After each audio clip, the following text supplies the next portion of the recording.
प्रिय विद्यार्थियों, BCom part 1 business law, इसमें आज अपन बात करेंगे कंसीडरेशन की, यानी प्रतिफल की। देखिए, लास्ट टर्म पर भी प्रतिफल को अपन ने डिस्कस किया था। जब दो पक्षकारों के बीच में कोई अनुबंध होता है तो प्रतिफल से अपना तात्पर्य सीधा से ये होता है कि दूसरे पक्षकार से जो कुछ भी हम प्राप्त कर रहे हैं वही चीज हमारे लिए प्रतिफल होती है। यानी whatever we receive from opponent और other party, that is known as consideration. आप दुकान पर जाते हैं, दुकानदार को पैसे देते हैं और बदले में दुकानदार आपको कोई सामान देता है, तो आपके लिए यानी ग्राहक के लिए प्रतिफल क्या है? जो भी सामान दुकानदार ने आपको दिया। क्यों? क्योंकि आपने दुकानदार को 50 रुपये दिए और उसके बदले में दुकानदार ने आपको वो सामान दिया है। तो आपके लिए प्रतिफल जो है वो वस्तु है, सामान है। और इसी तरह से दुकानदार यानी जो अनुबंध का दूसरा पक्षकार है, उसके लिए प्रतिफल जो है वो पैसा है, मुद्रा है। क्यों? क्योंकि दुकानदार ने सामान दिया और उसके बदले में दुकानदार को क्या प्राप्त हो रहा है? पैसा प्राप्त हो रहा है। तो दुकानदार के लिए प्रतिफल जो है वो पैसे के रूप में होता है। तो ये प्रतिफल का मीनिंग होता है। फिर इसकी अपन ने वैधानिक विशेषताएं आदि उसके बारे में पढ़ा था। कॉन्ट्रैक्ट एक्ट में ये बताया गया है कि जब वैध अनुबंध के आवश्यक लक्षण अपन ने डिस्कस किए थे, तो उसमें अपन ने ये देखा था कि हर एक अनुबंध में प्रतिफल होना जरूरी होता है, पहली बात।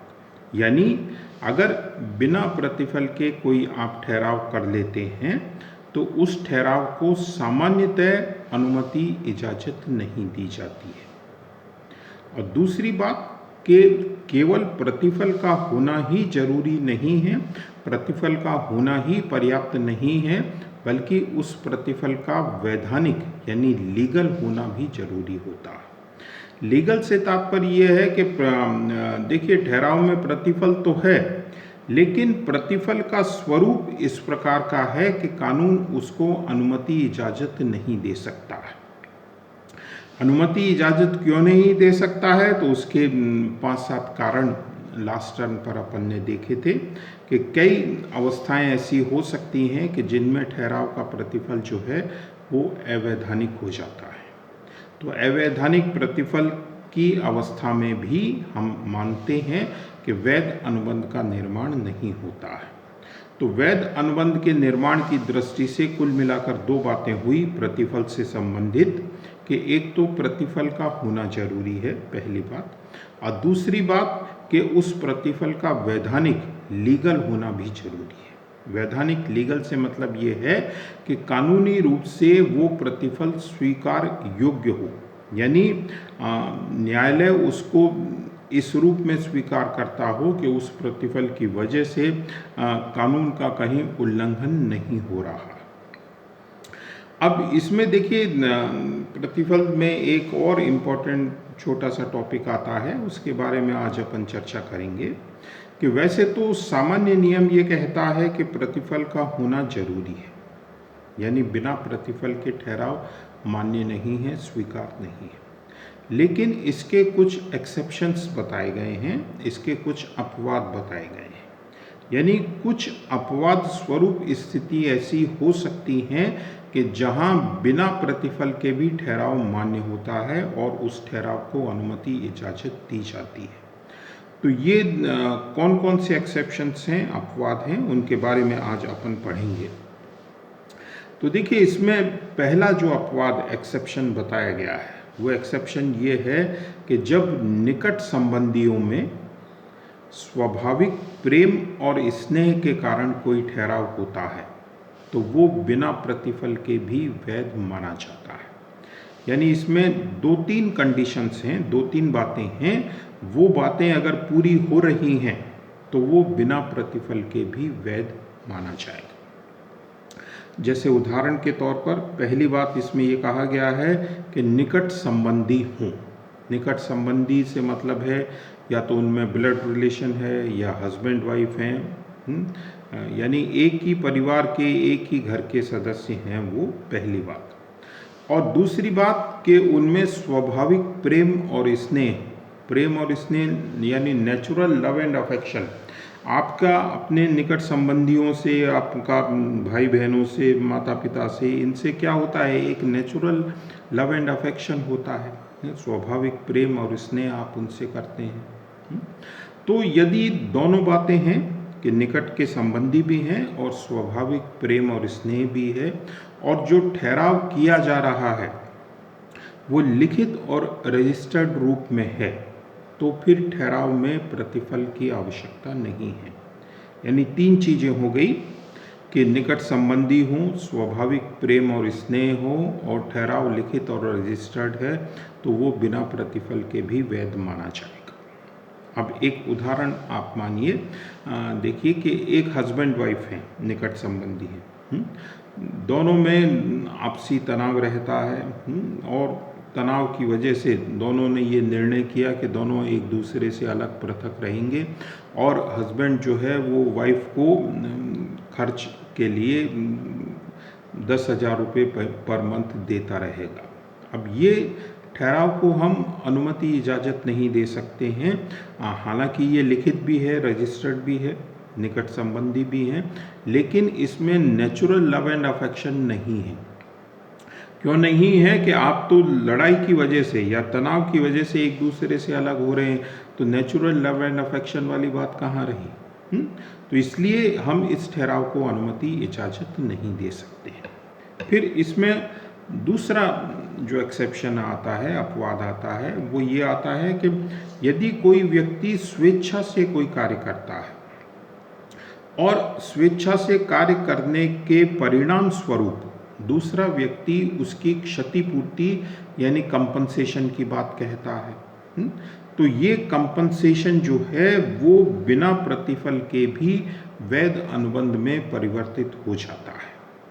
यानी स्वेच्छा से काम करना, देखिए स्वेच्छा से काम करने का मतलब ये है कि जब किसी व्यक्ति का कोई कार्य करने का उसका कोई दायित्व नहीं था, उसकी कोई जिम्मेदारी नहीं थी, उसकी कोई रिस्पॉन्सिबिलिटी नहीं थी, लेकिन अपनी ओर से उसने दूसरे पक्षकार के लिए कोई कार्य किया, यानी उस कार्य के लिए जिम्मेदारी किसकी थी? किसी दूसरे व्यक्ति की थी, दूसरे पक्षकार की थी।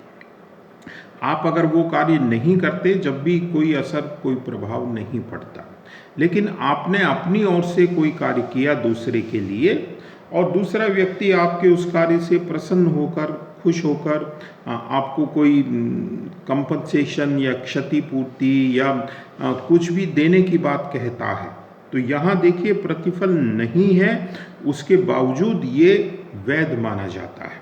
अब मान लीजिए घर में एक सर्वेंट है, मेड सर्वेंट आती है, उसका काम घर की साफ सफाई करने का होता है।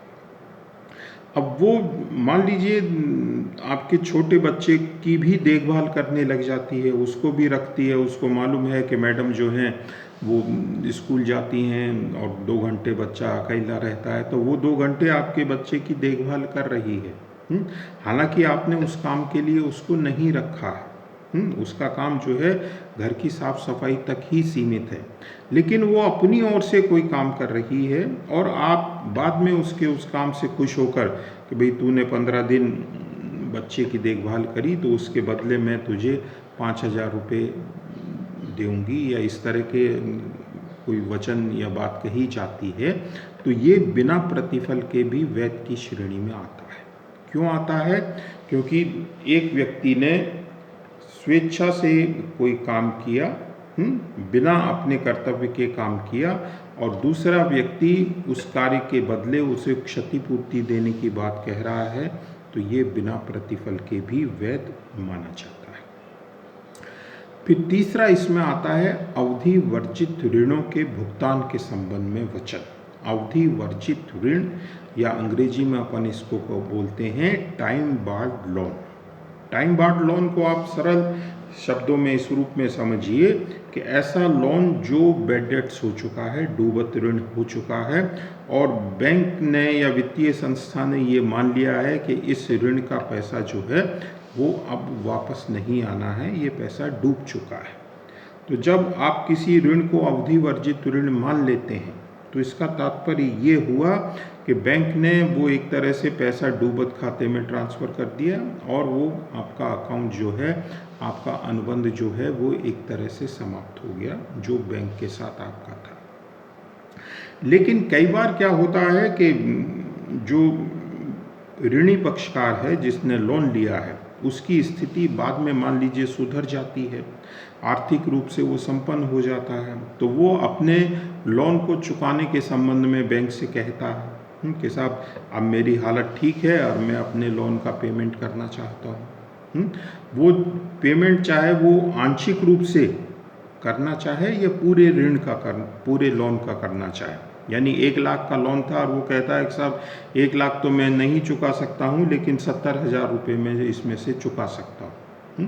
तो देखिए अगर वो इस तरह का वचन दे रहा है लिखित रूप में, मौखिक का कोई मतलब नहीं है यहाँ, अगर वो लिखित रूप में वचन दे रहा है और उस पर उसके हस्ताक्षर हैं तो वो अब बिना प्रतिफल के भी वैध माना जाएगा। इसका मतलब क्या हुआ कि यदि आपने बैंक को लिखित रूप में कह दिया कि अब मैं इस लोन को चुकाने के लिए तैयार हूँ, आपके साइन भी हैं, तो अब अगर आप लोन नहीं चुकाते हैं पूरा या आधा या जो भी आपने वचन दिया है, तो बैंक आपके विरुद्ध कानूनी कार्यवाही करने का अधिकार रखता है। हालांकि बैंक उस लोन को डूबत ऋण में ट्रांसफ़र कर चुका है, लेकिन अब आप टाइम बार्ड लोन चुकाने के लिए वचन दे रहे हैं तो ये अगर लिखित है, हस्ताक्षर युक्त है, तो बिना प्रतिफल के भी वैध अनुबंध की श्रेणी में आ जाता है। तो ऐसा जो है वो पक्षकार स्वयं भी कर सकता है या उसके बिहाफ पर उसका एजेंट भी करता है, तो उसको भी हम वैध मानते हैं। फिर अगला इसमें आता है कि एजेंसी अनुबंध। देखिए आगे अपन पढ़ेंगे कि एजेंसी अनुबंध क्या होते हैं, लेकिन एजेंसी अनुबंध का सीधा सा मतलब ये होता है कि जब कोई व्यक्ति अपने निश्चित कार्यों को करने के लिए अपने अधीन किसी दूसरे व्यक्ति को नियुक्त कर लेता है तो वो दूसरा व्यक्ति एजेंट कहलाता है, और दोनों व्यक्तियों के बीच में जो संबंध हैं, यानी नियुक्त करने वाला जिसको हम नियोक्ता बोलते हैं और जिसको नियुक्त किया है, अपॉइंट किया है, उसको हम एजेंट बोलते हैं। तो नियोक्ता और एजेंट के जो संबंध होते हैं वो एजेंसी कहलाती है। एजेंट जो है वो अपने नियोक्ता के लिए नियोक्ता के नाम से अनुबंध करता है। ये सब चीज़ें आगे अपन विस्तार से देखेंगे, पढ़ेंगे। तो एजेंट जो भी काम करता है उसके लिए उसको प्रतिफल मिल भी सकता है और नहीं भी मिल सकता है। यानी एजेंट को उसके कार्य का पारिश्रमिक कह लीजिए, शुल्क कह लीजिए, दलाली कह लीजिए, कुछ भी आप कह लीजिए, नाम चाहे कोई भी हो, वो अनुबंध में ये व्यवस्था हो सकती है कि एजेंट को पारिश्रमिक मिलेगा या नहीं मिलेगा। यानी अगर एजेंट को कोई पारिश्रमिक नहीं मिलता है तो भी वो बिना प्रतिफल के भी वैध अनुबंध की श्रेणी में आता है। इसी तरह से एक अनुबंध होता है जिसे अपन निक्षेप के नाम से जानते हैं या अंग्रेजी में जिसे बेलमेंट बोलते हैं।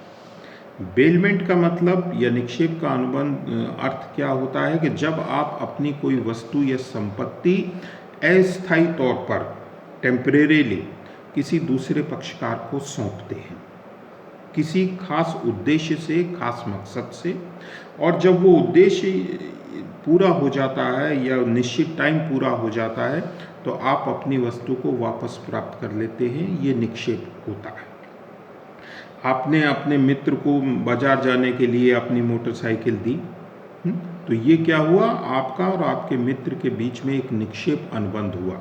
संपत्ति आपकी है लेकिन आपने दूसरे पक्षकार को सौंपी खास मकसद से, वो बाजार से लौट कर आ जाता है, आपकी मोटरसाइकिल लौटा देता है, निक्षेप अनुबंध समाप्त हो जाता है।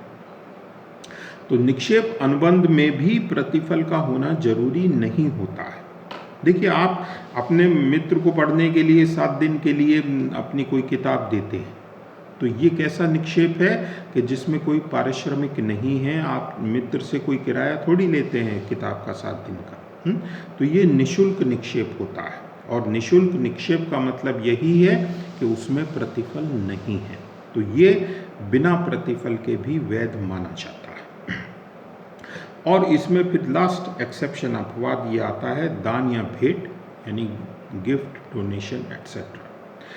देखिए वैसे तो दान और भेंट जो हैं वो बिना प्रतिफल के वैध की श्रेणी में नहीं आते हैं, लेकिन उसमें एक बात ये बताई गई है कि यदि आपने दान देने का वचन दिया है और आपके उस वचन के आधार पर दूसरे पक्षकार ने अपने ऊपर कोई दायित्व या जिम्मेदारी ले ली है, तो उस दायित्व की सीमा तक आप वचनबद्ध हो जाते हैं, यानी उस दायित्व की सीमा तक आपको राशि चुकाने के लिए बाध्य किया जा सकता है।